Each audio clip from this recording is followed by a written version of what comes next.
Justifi team, Justifarians, we're ready. So really, this whole thing that we're doing here is because our sages teach us that how you start your day is very important. If you start your day with a good attitude, if you start your day with a good attitude, the chassan and the kala, if you start your day with a good attitude, then it makes a very big difference. The whole tree is in the seed, and the whole child is in the DNA, and your whole day is in how you wake up. Now, it looks like there are lots of people in Israel and England, so I hope you didn't just wake up. But the other people who are in America, I hope you also didn't just wake up. You've been awake for a very long time. The Holy Khatan and the Kala. Is that the Shem? So what we're going to do is first we've got to stretch a little bit. So what you're going to do is you're going to go like this. Put your hands up and stretch as high as you can. Stretch it. Go and breathe in. And then when you breathe out, go like this. Ah! And if there's anyone else in your house with you who's going to get freaked out, that's okay. Let go. Put your hands up. Breathe through your nose. Ah! Good. And one more time. Hands up. Scratch your nose. Great. Hands up. Ah! Good. Now we got to stretch your neck. Everyone put your neck to the left. As we said yesterday, either left. It doesn't really matter. And put your right shoulder down. And then your other right to the left shoulder down. Good. And the other way. Nice. Keep breathing. Smiling. That's good. Okay, now look left. And when you look left, twist the opposite direction. Twist your shoulders to the right. Look over your left shoulder. And the other way. Twist around. This is opening up your spine. Keep breathing. Keep smiling. Other people who don't have your videos on, if you want to turn them on, that would be great. You don't have to, though.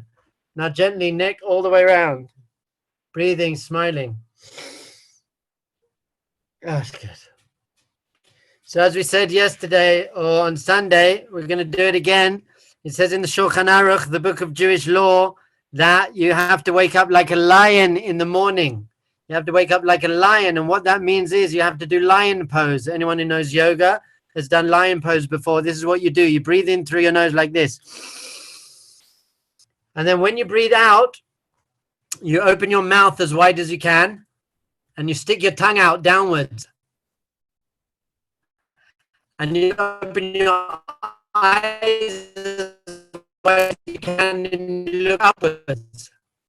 And you growl. You make noise. So I'm going to do it for you. And you can copy me if you want to. It goes like this. Watch. This is a real lion pose. Ah! Okay. So that's a lion pose. So I'm going to say 1, 2, 3. And then everyone hit your lion poses. Let's go. 1, 2, 3. Ah! Good. Marco, excellent lion pose, son. Okay, and if you feel anything holding you back from doing this, you feel a bit silly, someone might look at you, then just try and let that go. Very often in our lives, we're so worried what people think of us that we just got to let it go. So we're going to do that one more time. Let it go. Breathe through your nose. Ah! Good. Very good. And loosen your neck more. Loosen your neck. Okay. So here we go. So everyone sit up straight. So we're doing some meditation. And really there are 2 types of meditation. There's active meditation, which means I'm using my mind to create a picture or create a feeling. In Hebrew, it's called hitbonenut. Hitbonenut means to contemplate something. For example, if I contemplate how amazing the world is and how beautiful trees are, then that will make me arouse the feeling of wonder or joy. So that's what hitbonenut is. There's something also called passive meditation where I just relax my mind and I calm my mind down, have some peace of mind. So we're going to do a more of an active one today. And Jewish wisdom teaches that you should start your day, once again, however you start your day, that's going to to form the rest of your day, you should start your day with gratitude. We say Mode Ani. In the morning, the first thing we say is Mode Ani, which means I am grateful. I acknowledge all the good things in my life. So what is gratitude? Gratitude is when you focus on what you do have, not on what you don't have. You focus on all the things I do have, all the blessings in my life. And we have so many blessings in our life. Someone was saying to me that they're in isolation. They're in their house with their kids. They got 4 children, and they're in their house the whole time, all day with their kids suddenly. And I heard a story about a family. There must have been many, many, many, many of these stories. But there was a family in Amsterdam in 1942 during the Holocaust, and they lived in a room 10 foot by 10 foot, no windows, no WhatsApp or Zoom or anything for 2.5 years. They were allowed out the room for once a day in the middle of the night. They were allowed out the room to go to the bathroom, but they literally lived in this room with their children for 2.5 years and just one piece of bread a day or something. So I was thinking, our isolation is the biggest luxury ever. It's great. I've got a bath, I've got balconies, so fine. So what you're going to do is you're going to close your eyes and you're going to sit up straight. And I want you to just start breathing in very slowly. Breathing in very slowly. And every time you breathe in, you're going to breathe in slowly and steadily. You're going to fill up your lungs. Every time you breathe in, when your lungs are full, I want you to smile and then breathe out gently. You should really, if you can, breathe in through your nose, breathe out through your nose. But if you can't, you can breathe in through your nose, out through your mouth, or in and out through your mouth. So first, we're just going to relax. Just relax your mind. Focus on your breathing.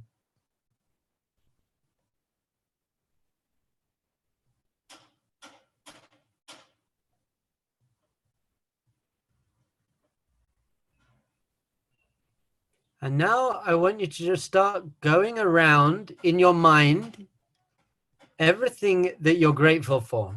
So you can start with things in your house. I've got a bed. I've got a bathroom, toilet paper. Just keep going. Just listing and listing in your mind all the amazing things you have in your house.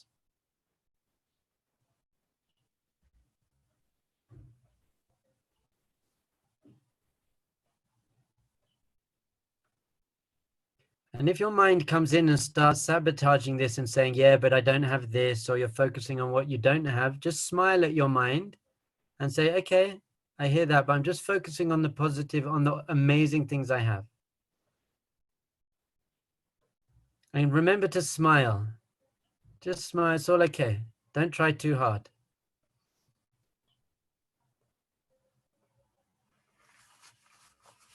And maybe your body, your health,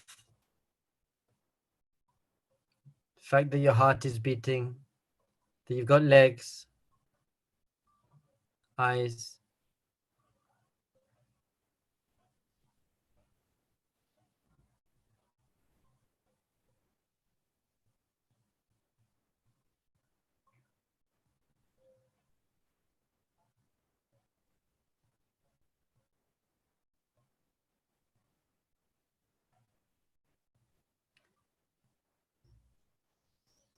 And keep bringing your mind back to just breathing, smiling, and focusing on things that you're grateful for in your life. You might want to wonder, you might get bored, you might be frustrated. Just smile at your mind when it's not doing the practice and return to doing the practice. Just keep listing all the amazing things in your life.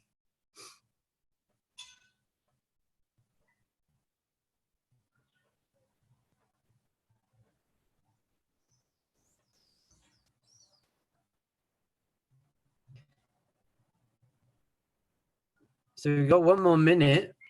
Now I want you to also have the feeling, not just a list of things. Try and feel something. Feel, I'm so lucky. I'm so lucky. I'm one of the luckiest people in the world. So just breathing in deeply, thinking of things you're grateful for, and feeling I'm so lucky. I have so much.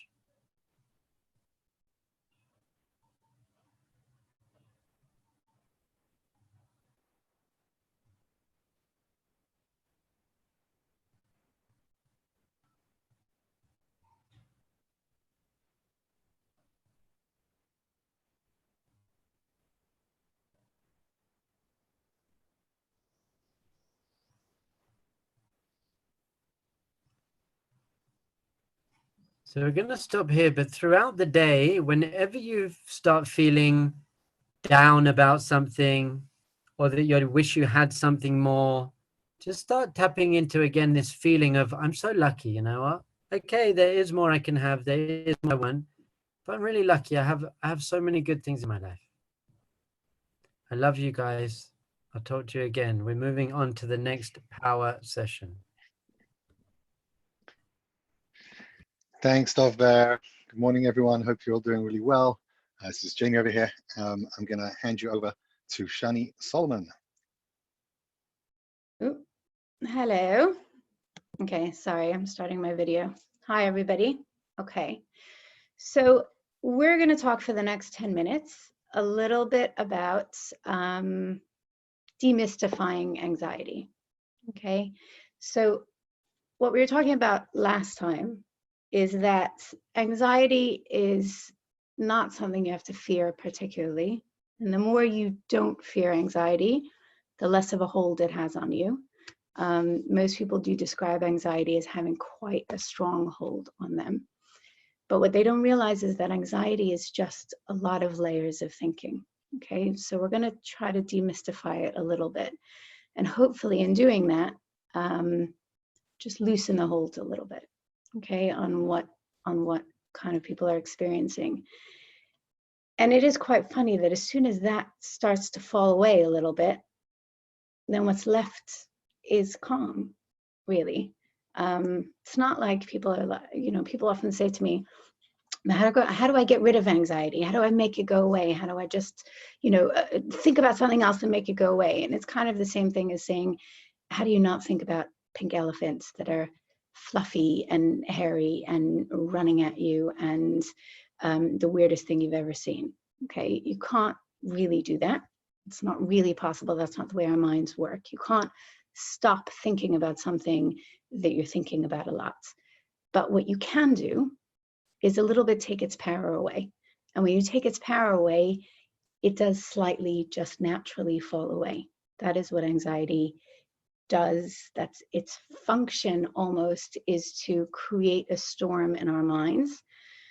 And the way that we kind of reduce that storm is to understand its function a little bit better, which is a bit weird, but that's just how it is. Okay, so I'm going to share the screen and let's see if we can kind of draw something a little bit here. I hope this is going to work.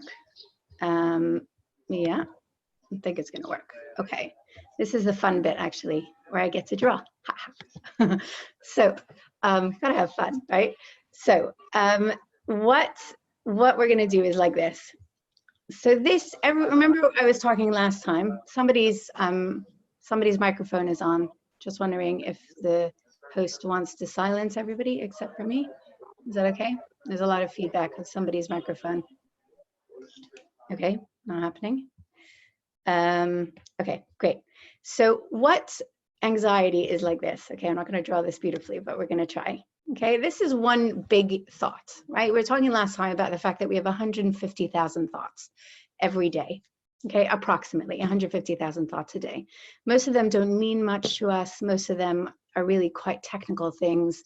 We notice them, we're aware of them, we have thought about it. We even have a feeling accompanied with that thought, but most of the time the feeling is almost negligible because it's just not something that really captures our attention particularly. But then there are those thoughts that, you know, a child, I work a lot with children and teenagers and adults, but children are the best educators in my mind. And one of the kids said to me, it's kind of like a sticky thought. That's the way he described it, which I thought was an excellent description. There are some thoughts that come into your mind that are really, really sticky. They're big. Okay, this is a capital T for thoughts. They just seem like they're really important. And usually they come with, or almost always, they come with quite an intense emotional experience, okay? The bigger, the more sticky the thought is, the more intense the emotional experience is, okay? So you can have extremely happy thoughts, you know, you just won the lottery, or you just, you know, found the love of your life, the person who you love most just told you that they love you back, right?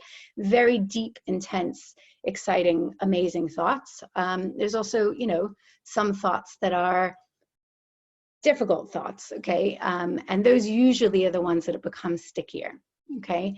So again, possibly a thought. I'll just give you a personal example. At one point, I was extremely frightened of being on an airplane. I don't know why. I had been through a difficult, turbulent experience, and I just started to question everything about airplanes and how they actually possibly stay up in the sky. And I didn't believe anybody, and I was extremely overwhelmed by the thoughts of of turbulence on an airplane. So my thought kind of looked like, my big sticky thought would be, you know, it's very turbulent right now, okay? And the stickiness of it is the fact that other thoughts, other small thoughts, I'm trying to draw this well, other small thoughts, imagine many, many, many, many of these small thoughts kind of come to join the party, okay? So imagine there are 100 of these thoughts. Now, what do these thoughts look like? So for me on my airplane, it was, I don't know if the pilot can handle this. I wonder if he's actually awake. Does he realize this? Has he lost oxygen? Is this too much for him to handle? We're 50,000 feet in the air, or 7,000 feet in the air. Of course the plane can't handle this. We're gonna die. This is not gonna work. How come I left my kids at home? Why would I have not, thought more about my own life and my children's safety? Oh my God, my kids are on the plane, right? There are a lot of different things that are happening in my mind, and I've created a massive story. I'm sorry, this isn't going very well in terms of my drawing, but a massive, very tight balloon kind of story. Okay, it feels terrible. It feels very, very tight. There's a tremendous amount of noise going on in my head. And that is what anxiety is. Okay, anxiety is nothing more than almost like a thought attack, a really strong experience. And sometimes we even can develop a panic attack as a result of all this storm of thinking. Okay, and a panic attack is literally just, I could go into it, but I won't, literally just a chemical experience of your thought. Okay, it's just a thought attack. That's all it is. Now, everyone has this at some point in their life. Everyone has something that is really, really important to them and quite emotionally charged, and ends up becoming a really important, intense story in their head. That is what anxiety looks like. It just is that there's a fear that seems to have gathered a lot of other thoughts, and the intensity and the volume of thinking in my head is what I'm actually experiencing. That's it. That's all that I'm experiencing, is a tremendous amount of traffic in my own head. And that does not feel comfortable. It feels tight, it feels fast, it feels loud, it feels extremely overwhelming. It's not a comfortable feeling, but that is what anxiety is. And even a panic attack, all that is my body's response to what it thinks is a massive threat. Okay, my mind has created a massive threat, and my body thinks, okay, we're ready, we're about to go. So I've got a lot of adrenaline, I have a lot of cortisol, right? So trying to deal with all the stress that is going on in my head. And my body thinks that it's supposed to respond in kind, because that's the way my body was designed, that if there's a threat, then I respond to it. And that's all that's happening to me. So the point of this is that if I understand that, and I know that that is what's happening to me, then the last thing I want to do, right, is to add more, is to say something's really wrong with me. I'm having a really massive issue here. I'm going to explode. There's something terrible happening to me. I'm not okay. Something's really wrong with me. If I can demystify it and say all that's happening to me is that I'm having a bit of a thought attack. That's it. And if I can kind of quiet my mind, which is what we're going to do next time, if I can quiet my mind, then it's fine. It's going to go away. Nothing more is going to happen to me, because all that it is just thought. So the less I pay attention and give a lot of meaning to this thought, to this experience of intense thought, the less of a hold it's going to have on me. And just naturally, it will fall away to a point where I can find more calm in my head. Okay, I hope that was helpful. I think I need to pass the relay on to the next person. Hi, Shani. Thank you so much, Shani. Now it's on to me. Hi, everyone. If you haven't turned your cameras on yet, you don't have to. We don't need the gift of you in your bathrobe. But if you want to, it's just lovely to see everybody. It's a good sunny day here in Jerusalem, quiet out in the streets. Just got some news in Jerusalem. It looks like that the corona infection rates are beginning to slow down here. People are quite excited about that. Means we should be out of here within about 2 to 3 years.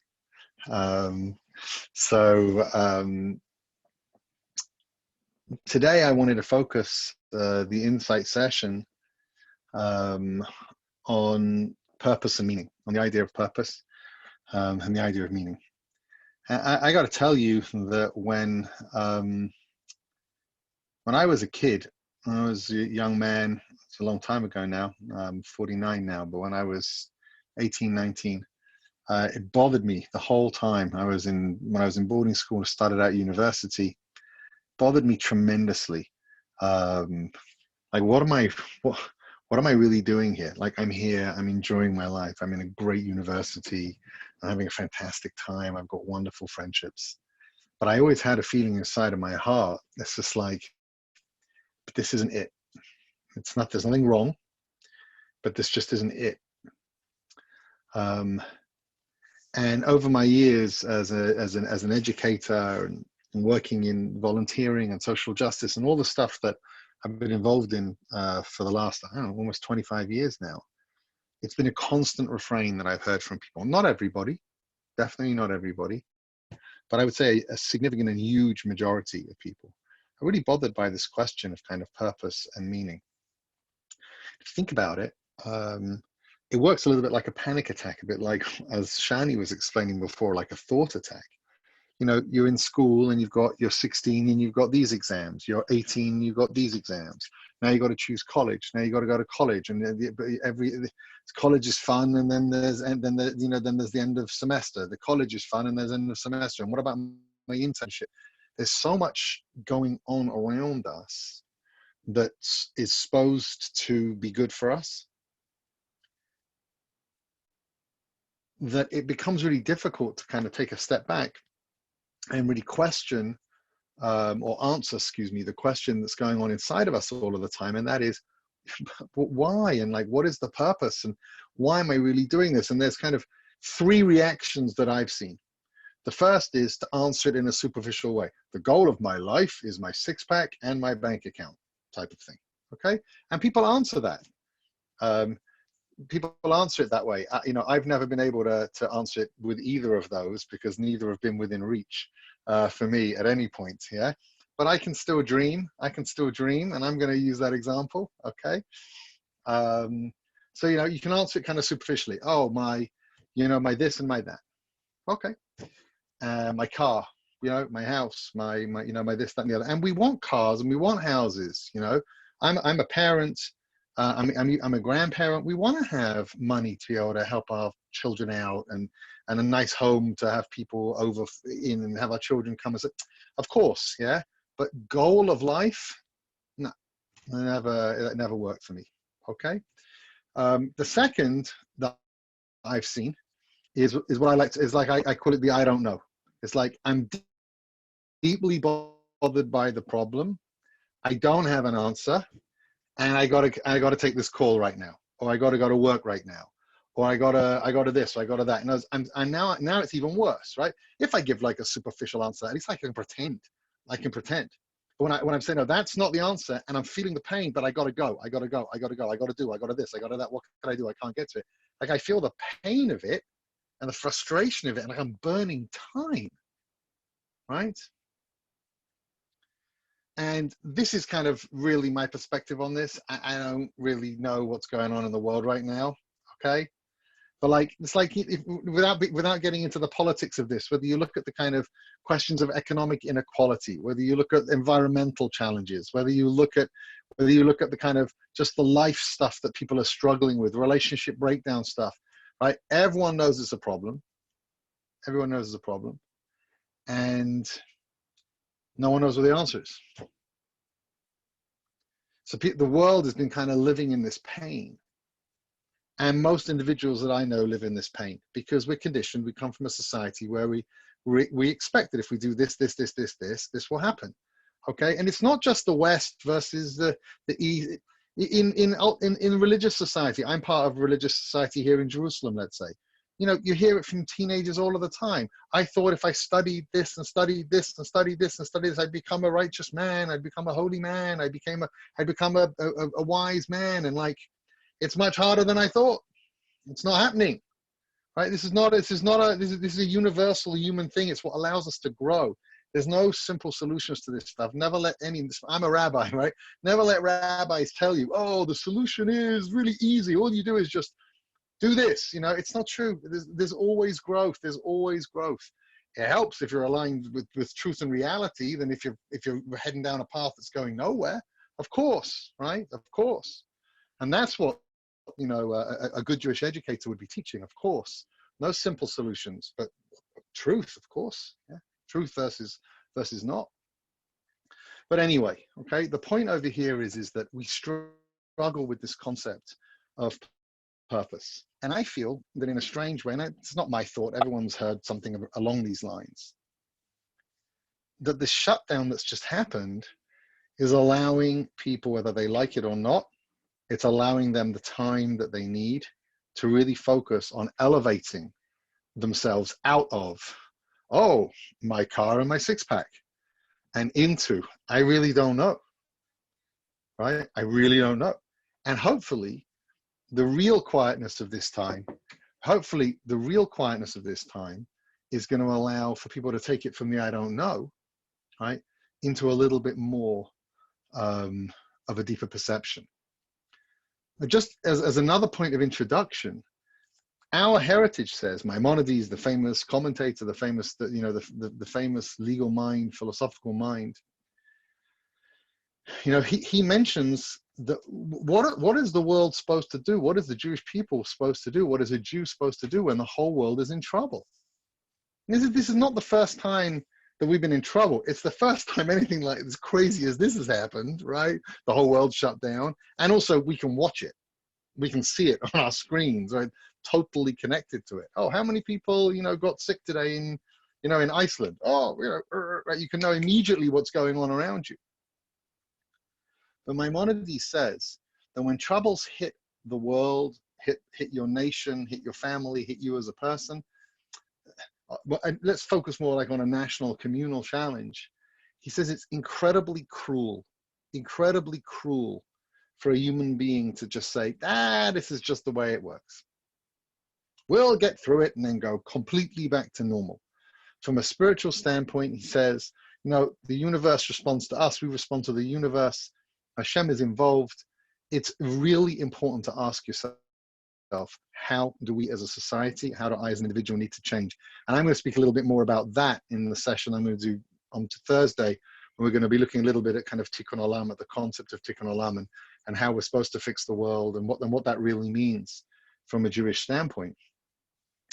But we have to ask ourselves, I don't want to be cruel. We know we'll be being cruel to ourselves if we walk out of this situation not having made some kind of change, not having embraced a different part of ourselves, not having increased in some way, in my opinion, kind of some significant way. By the way, if anyone has any questions at any point, just type them in. I'm happy to answer them, you know, of course. Or you can send me smiley faces or encouraging emojis. Yeah? But you know, here comes Steve Marcinek. I reckon I'm going to get one. I reckon I'm going to get a nice one from Steve Marcinek now. Now he has to, right? Now you have to, Steve. So anyway, you know, most importantly, you need to ask yourself during this period of time, what's my response? You know, what is my answer to this question, as in terms of like, what is life really about? Am I really, you know, what is it really? Again, when I imagine myself walking out of here in 2 weeks, in 4 weeks, in 6 weeks or 8 weeks, how am I going to have answered that question in all the quiet that I have around me now? How do I answer that question of what is my purpose? What am I really here to do? What is my life really about? How do I make it more significant? How do I make myself feel this is it? That this is it, that I found my way, I found my direction. And that doesn't mean oh, I'm giving up this job and doing that job, or I'm leaving this country and going to that country, or I'm changing this practice and moving to this practice. Yeah, it doesn't mean that. That's not what this means. Okay, right? What it means is I want to be the type of father or mother or friend, you know, or partner that I always promised myself that I would be. Someone just wrote in the comments, you know, connect more with my children. Of course. I connect more with the world. I want to be that guy or that gal that everyone knew they could turn to. I want my business or my professional reputation to have been unscrupulously honest. I don't want to have contributed to any of this garbage. I don't want to. And I'm going to have the courage, I'm really going to have the courage to take seriously that I'm not going to lose if I do the right thing. Because I know that in my heart that that's true. And I want to treat my body better. You know, I want to eat and I want to drink well. I want to treat people well. I want to be, you know, you understand this, what is my, but even deeper than that now, what is my real purpose? What do I want to bring to the world? What is the unique contribution that I have? What does my community need? My family, where's the healing? And how am I going to accomplish that and plan that and believe in that? One of the things that I always grew up with, and I feel very, very, very blessed and very, very lucky, is that I never believed that this was it. I never believed that the reality that I'm in is somehow fixed. It's not fixed. Anyone who thought our reality was fixed, go back a month ago. Just think back to 1 month ago. And you see, it can change immeasurably and quickly. Immeasurably and quickly. In terrible ways. Speak to people who lived in countries where there was a revolution. And they woke up one morning and they had no money, they had no house, they had no accounts, they had no businesses. Speak to people who were living under oppression and one day they were liberated. They went from being nothing to being something. The world can change in a moment in ways that we wouldn't believe. And therefore you must not allow the limitation of the society that you feel, yeah, that's not it, to define the answer to your question. Because if you answer the question only in terms of the environment that created the limit, your answer is going to be limited too. You've got to be able to think outside of that and believe that the world can be completely different, that we can build a rocket to the moon. You know, that we can rebuild a homeland for the Jewish people in 70 years. That's, you know, now the equivalent of societies that have been functioning for hundreds of years. That we can recreate ourselves. So, but the point is not the excitement of the answer. The point is to legitimately sit in the pain of the question and not answer it with a six-pack. Muscles, that is. Everyone knows a six-pack of beer is a great answer, of course, yeah, right? But to not answer it with a six-pack, yeah? And to not answer it with, oh, I guess I just don't know, oh, back to work, right? But actually to sit in that pain, use the quiet to sit in that pain and that frustration and read and think, reach out. You can reach out to me, reach out to other people. We've all got so many wise people in our lives. Reach out and use this time properly to kind of get to the essence of what our purpose really is. But know from me, and you don't have to listen to me if you don't want to, but know from me, it will mean meaningful engagement. It will mean authenticity. It has to. It'll be authentic. It'll be pleasurable. It will be deep. It will be philosophical. It will be based on giving. It will be based on positive contribution. That's our purpose. That's why we're here. We know that. Now you just got to let it take shape. Okay, we're going to hand over now to my better half. 1 second. Ilana, are you ready?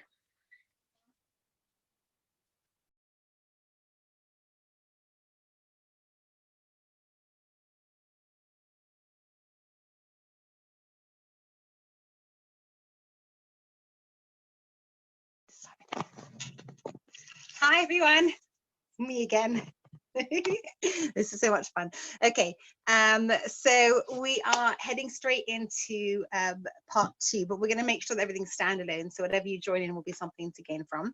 And we're going to talk about the concept of compatibility. Now, when we discussed the 3 main sections of compatibility, the intellectual and the emotional and the physical, so we said that the thing that we need that's an overriding in all 3 sections is compatibility. Now, here is where people freak out and they say, what do you mean? You can't expect so much. You'll never get married if you're looking for so much compatibility. So that's where we want to make sure that our definitions are really helpful and accurate, because yes, you can, and please God, you will. And let's just make sure that we have our definitions going. So what's happened with compatibility, which I'm going to define as follows. But let's start by defining it. We always have to start with definitions.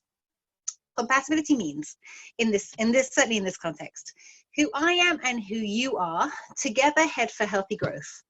Who I am and who you are together heads for healthy growth. Now, why am I saying healthy growth? Because you can find a very unhealthy compatibility, meaning who you are and who I am, together it kind of really works, but it's very unhealthy. So let's take an example of this. Okay, I always start with a stupid example, but you know, if I'm an alcoholic and you've got a vodka factory, then we might be very compatible, apart from the fact that I'll be dead and you'll be broke. But apart from that, you know, we might have like a natural connection, yeah? But in real terms, you find this, for example, you may have a personality who's really overbearing, and you may have a personality who's really quite meek, which is very within each other's comfort zones, because the meek person can get dominated and the domineering person can take over, and nobody does any growing, really. If you think about it, the meek person is going to need someone who's very patient and gives them space to come and find themselves and feel confident. And the overbearing person might need someone who's going to put in some boundaries so that they can shove over and share the platform a little bit. So when we talk about compatibility, what we talk about is who you are and who I am works together for healthy growth, and we will talk about what that looks like in the intellectual realm and the emotional realm and the physical realm. We'll discuss those separately on different days, but just in general, the concept. What happens in compatibility is that it's been switched out for a very evil alternative. Evil because it has created a tremendous amount of problems in the dating world. So people are no longer looking for compatibility. People are looking, unfortunately, for perfection. Now, what's the difference between perfection and, no, forget the difference for a second. What's the problem with perfection? Okay, you can type if you want to, and everyone's dying to answer that question. I'm looking for 5 problems with perfection. See if you can guess them. Now you have to find how you type on Zoom, but you guys are good at this. You've been in a nice station for ages. You want to have a Zoom type. Oh, look at this. Yeah, keep going, everybody. Very nice. Very good. Okay, great. So keep the answers coming while I'm talking. Excellent. Okay, very good. So number 1, which the truth is enough of a problem, because it's what they call okay, but it's a deal breaker anyway, is that it doesn't exist. So if it doesn't exist, that means, like I always say to people, if you're looking for perfection, then you should go, go find a husband or a wife and then buy yourself a pet unicorn, right? Good luck with that one, right? It doesn't exist, and that's a problem enough. But because it doesn't really exist, this is what it ends up creating. Number 1, it creates a sense of completely unrealistic expectations. So I've got the person who's being honest about who the person that they're dating is, and they're never going to find anybody because it doesn't exist. Or you have someone who tells themselves that they have found, but it doesn't really exist. They haven't found perfection. So all that's going to happen from then on is disappointment. And I thought you were this, but you were actually that. Okay. Somebody said no growth. That's exactly right. The example that I give is I have 5 fingers. I do not want to wake up in the morning and find 6. Okay, that will not make me feel, oh, wonderful, I've grown so much. That will take me straight to the hospital, even during Corona, if I found 6 fingers, right? That is not a good kind of growth. When something is perfect, it doesn't need growth. And relationships are about growth. They're about improvement. So we have this really weird contradiction that if you ask any one of you what you want in a relationship, you'll all say you want to grow. I know that. You'll all say you want to grow. And at the same time, you also want things to be perfect. So you've kind of got to decide which one it is, that they're mutually exclusive. It's either growth or perfect. And the truth is growth but we hit these problems, and instead of saying, oh, look, opportunity for growth, we say, oh, freak out, there's something wrong with the person, this relationship is over. Okay, so, and again, we'll talk about where we have to draw lines where somebody is really just too imperfect, and where it's a growth opportunity. We'll talk about that when we get to that as well. You know, but in the meantime, there's that. So what do we say? We said lack of expectations, it doesn't exist. We said there's no growth. Okay, the other problems with perfection is that it's boring. Okay, and it creates a sense of insecurity. If I think you're perfect, then I'm not as good as you are. So you know, I'm not really deserving of me, and all that weird stuff that comes up when people don't feel that they are able to be together because they've got perfections and they're well suited to each other. And the last thing comes up, and I see this so often, and it's a total disaster actually, is that because perfection has become the desired standard, and because it doesn't exist, so what do we do to catch up the gap between the desire for perfection and the actual lack of it? We lie. Okay, we lie. We kid ourselves and we kid each other. We have to look a particular way. We have to present a particular way. We have to shove all our nasty stuff well under a carpet that we do not bring to the date with us, because I know that if I'm coming in with weakness and imperfection, then I'm just not going to make it past the first date.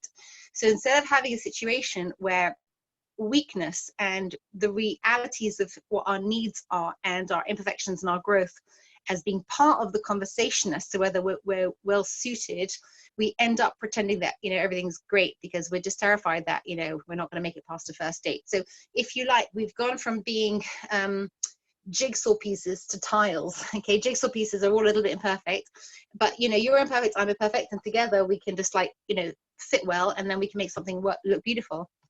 Instead, everybody has to be this perfect straight line, and we're all walking around describing our people that we're dating as amazing, great, fantastic, fabulous, with no subtlety, no nuance, no idiosyncrasy, no consideration of why what's negative about them is also part and parcel of why this whole relationship will work.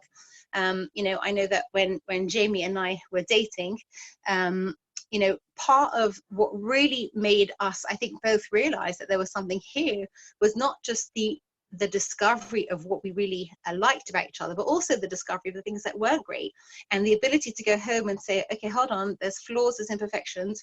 Does this work? Is this something that I can grow with? This is something that I can give to. It's part and parcel of the whole conversation. It's been left out because people are so terrified of just not making it through that you know, that sort of first round. And I do understand, by the way, that sometimes in certain dating scenes you a little bit have to play the game, like, you know, like somebody told me once what they told the person they were dating on their first date. They terrified them, they scared them off, they said everything that was wrong with them in the first hour. I'm like, no, we can wait a little bit of time before we bring out all our skeletons. We can be smart about this, but as we know that we like each other's strengths, really part of the next question is going to be, can we handle each other's weaknesses? And that has to come up as part of the conversation. Again, it doesn't have to be the hi, here's what's wrong with me, you want to carry on going out, I'm weird, you know, like, no, that's not going to work. But you know, certainly this idea of people don't have to be perfect, they have to be very well suited. So we have to move completely away from this perfection model into this compatibility model. Now, of course, people really like the idea of perfection. So what we'll say is that if somebody is compatible to you, it's not that they are perfect. It's that, just if you need the word in there to make yourself feel better, that they're perfect for you. Okay, you could be perfect for someone, but being perfectly well suited is a very far cry from actually being perfect. And I think, by the way, you know, just to deviate for a second, I think this has kind of crept its way into our cultures in general, that we have forgotten, as Jews, we've been so influenced, I think, by societies that focus on the external as opposed to the internal. We have forgotten that because we are valuable per se, we can afford to admit to our imperfections because it doesn't take away from our value. And because we're internal people, real struggle is a big part of what defines us. When you are either fragile or completely focused on the external, then the only place to go to is perfection. I have to prove I'm okay. I have to not discuss my weaknesses. I have to not discuss my struggles. A confident person who knows they're of value is okay recognizing that they have imperfections. It's a very insecure person who's not able to do that. And a person who's identified by who they are internally is able to recognize that life is real. It's not just this like perfect white picket fence, you know, impression for the outside world. And in my real internal world, of course, there's struggle, because it's growth, it's spirituality, it keeps on shifting. It's much more real than that which meets the eye. So again, when we get insecure about our value, and we forget our depths, that's where we really need to run to the space of perfection. And that's just not real. That's just, you know, do you look good? Do I look good? You know, la-di-da, and like, you know, we're Ken and Barbie, and everybody's so happy with how we look. That's very nice, but there's nothing real there. There's nothing growth oriented there. So that's what we need to really shift away from. Okay, now, however, by the way, just talking about the compatibility. So we're saying that in intellectual and emotional and physical, and like I said, we will split this up and go into what each one means.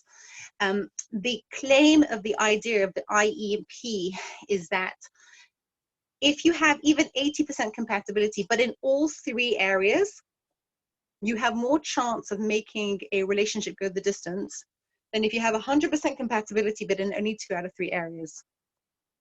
If you have, I'll say that again, if you have like a really nice fat piece of compatibility, but in all 3 areas, not complete, you know, crazy off the charts compatibility, but good solid compatibility, 80% in all 3 areas, you have more of a chance of making your relationship work than if you have off the charts compatibility, but you're missing one of the given areas. You cannot be missing compatibility emotionally, and you cannot be missing compatibility physically, and you cannot be missing compatibility intellectually. Now, again, think about this. If I'm aiming for perfection and I know that it's too much to ask for perfection, what I'm more likely to do is to say, well, wherever I have perfection, I'm amazing, and I guess I have to compromise, which means that I'm going to take a whole chunk of my relationship that isn't working and just say, well, that's my compromise. No, no, no. Don't look for perfection. Say, in every area that's important, I am entitled to someone with whom I can grow, and with someone to whom I'm emotionally suited, or that we share values, or that we're physically attractive. If we're looking for compatibility and not perfection, we can actually be more demanding and say every area of my life has to work. Not, well, this person is perfect in A, B, and C, but you know, what can you do? They're missing D and E. So I'm going to give this to you an example of what I mean by 80% compatibility, but in all 3 areas. It's a bit of a silly example, but it'll illustrate what I mean. When I have, well, let's say I want to buy a house, and really I would have liked to have 5 bedrooms and a big kitchen, you know, and a nice paved area, and instead it's a bit of a garden, and it's only a small kitchen, and it's a 4.5 bedroom house. So in all areas that are important, I have, you know, I have 80% compatibility, so that I can make that work. Okay. But if actually there's one piece that it's the perfect house, it's exactly the amount of bedrooms, it's exactly the kitchen that I've always dreamed of, and exactly, you know, the garden area that I wanted. The only problem with it is that it's located in Saudi Arabia.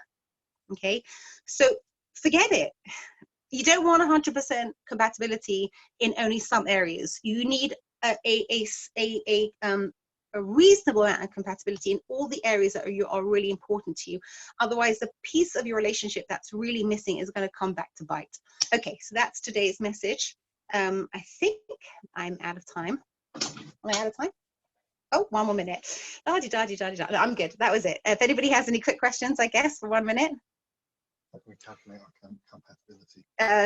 Like everything else, any question when it comes to this is we can calculate our compatibility.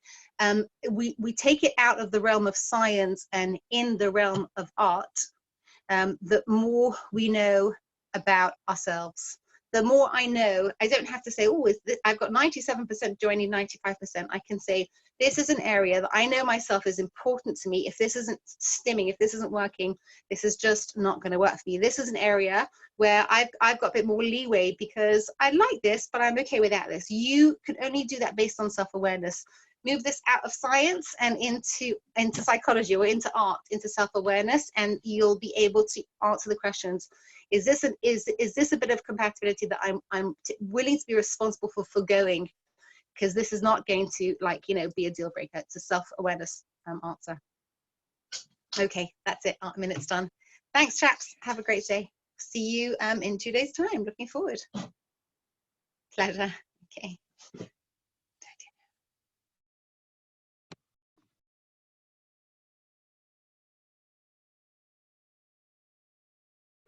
Okay, hi everyone. Can you all hear me? Okay, great. So on Sunday, we spoke about communication and we spoke about the importance of getting other people or allowing and encouraging other people around us to open up to us and tell us how they feel. If anyone has any further questions on that, or if anyone has tried it and had any success with it, I'd love to hear about it. So please message me. And what I want to focus on today is the next step, which should come second. First of all, we get people to talk and we listen, and then we take our turn to talk and hopefully other people will listen. And what I want to focus on are some of the skills for making sure that we are heard and understood correctly. And I'm going to give you an example. I was going to bring my ukulele to my desk and play you a song, but none of you have done anything that cruel to me, so it's not necessary. But instead, what I'm going to do is I'm going to clap a song. And if you can recognize the song that I'm clapping, you need to type it into the message, okay? So let's see how many of you get this right.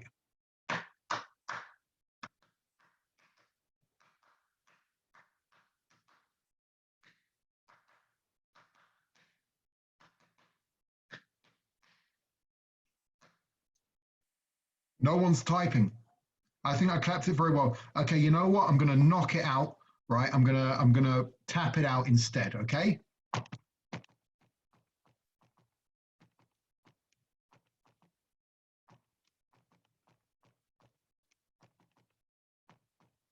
no one starts guessing, I will bring the ukulele up here. I warn you. I'm going to try clicking it out.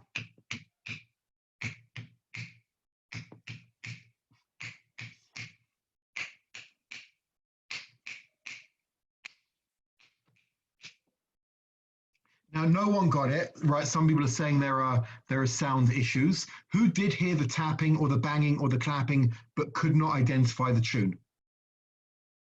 Okay, now to me, it sounded perfect, but there is one little difference between what I'm perceiving. It's not Mary Had a Little Lamb, okay? But well done for guessing, okay? It was actually Let It Be by the Beatles. Now, there are two possibilities here. One is I'm just totally like imaginative, or the other one is that there was an important piece of the picture missing, meaning what I was playing you, to me, sounded perfect. But what's the difference between me and you is I'm hearing in my head the whole song. And I'm assuming that you will be able to hear it as well. But I'm hearing it because I was already thinking of that song. So in my head, there's the melody, there's the beats, there's the singing, there's all of the different notes and all of the different sounds. But all you're getting is one out of hundreds of features of the songs. And that one is not enough. So if I'm going to be doing that, I won't understand why you can't understand it. And you won't understand whether I'm doing Jingle Bells or Mary Had a Little Lamb or Boom Shake Shake the Room, or it could be absolutely any song in the world. And what you're most likely to hear is a song that is familiar to you. You're not going to hear the song that I'm thinking. You're going to hear a song that you are thinking. Okay? So it's the same really when we speak. Very often what happens is when we talk to each other, our words are saying one small part of what we mean. And the other person is hearing a very different tune. They're hearing a different song. Why are they hearing a different song? Because I'm not really playing the entire song. I'm playing one small feature of the song because in my mind, I've got the whole idea, but they're not seeing it from the same point that I'm seeing it. They're hearing what they hear and I'm saying what I say, and they're two different things. So the key to overcoming that is going to be sharing the story. I spoke on Sunday about getting other people to tell you what they want from you and what they need from you. But when we try to tell other people what we want from them and what we need from them, we often don't get it. And the reason is because we're just tapping out a beat. They're not really understanding everything we're saying. Our words make sense to us because we've got the context, we've got the history. But what other people don't have is the entire picture. They're not involved in the story of the what, where, and how we got to where we are. So if we want people to really hear us, we need to be able to tell them not just what we feel we need from them or would like from them or expect from them, but how we came to that process. And I'm going to break this down into a few steps, and hopefully it will be clear. But again, please feel free to write messages, to write comments, both now and to me privately. And I will also type my email address in at the end for those of you who don't have it. You're welcome, WhatsApp, whatever it may be. All right, but let's say I'm trying to do something. And in order to do that, I need you, the person I'm talking to be on my side and to do their part of it, to get certain things happening. So I communicate that. I tell you what I think I need you to do, and then I wait for you to do it. And then very often it doesn't happen for whatever reason. It could be that you don't care enough about it, and that's why you're letting me down. Or it could be that you didn't really understand what I need. And both of those are really the same thing. Because if you truly understood what I needed, you'd care. And if you truly cared, you'd understand what I need. But why you're not getting that is my failure in communicating it and telling you the whole story. So I'm going to break down the story, okay? Because really every request for investment from another person needs to be preceded by a story. And we all like a good story. And the story is more important than the final event, right? The story leads up to the conclusion. You can't have a good conclusion without the story building up to it. So here's how you tell a story. Okay, I'm going to break it down into some of the sections, or rather, here is how you ask someone to help you or tell someone what they need to do, because they might already want to help you. The story has to have several elements, okay? And what the first element that I think in a good story when you're asking for help is starting with the need. Telling the person how once upon a time, could have been a year ago, could have been 10 minutes ago, you saw a problem, you recognized a need. There was an imperfect situation. What you saw the problem to be and how you came to see it. Step 2 is how you came to see that problem as an opportunity for growth. Meaning what your next phase is, how you've taken a negative and you're trying to make it into a positive. Step 3, and this is a part that people often forget, is showing the process you went through of searching for answers. Now, don't bore people off. You got to gauge how much time and how much attention people have available to hear your story. But as much as appropriate, share the process and invite them to be part of that process of searching for answers. And here's the really important one. Share the mistakes that you made. Share the ways in which you now know that at some point you understood the situation wrong and some of your solutions were not ideal. Show that it's an ongoing process and mistakes have been made.